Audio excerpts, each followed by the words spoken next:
So you've probably heard the story about Klarna, right? They announced that their new AI-enabled chatbot is doing the work of 700 agents. Was I surprised? No, I mean, I think that's the new reality. So the future has arrived. I mean, I don't know if it's arrived for you yet, but it's there. It's just not evenly distributed.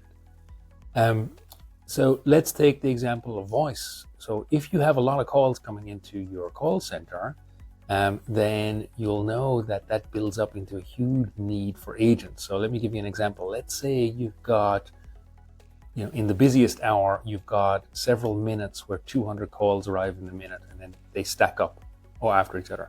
And typically, if wait times are not to get too long, you may need 500 or more agents for that.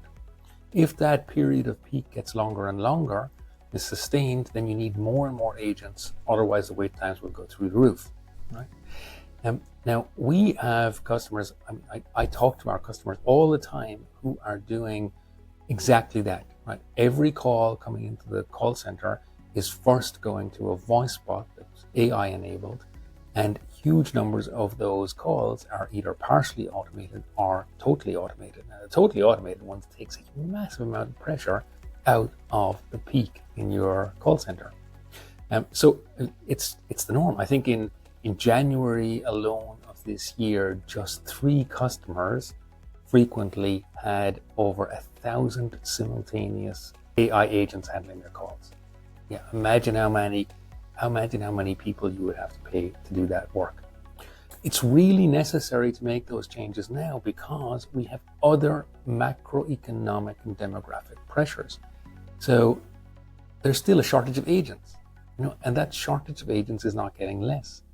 The reason is that demographically, we don't have enough people in the developed countries of working age. Simply don't have it.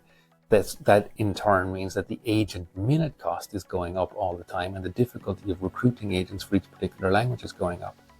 So you actually got to race against the clock to get as much AI into your contact center and your call center as you possibly can. Now, particularly on phone calls, you'll probably know, and it's my experience as well, if you try to move your target audience, your population of customers from voice to text-based, that's really hard to do. It takes a very long time.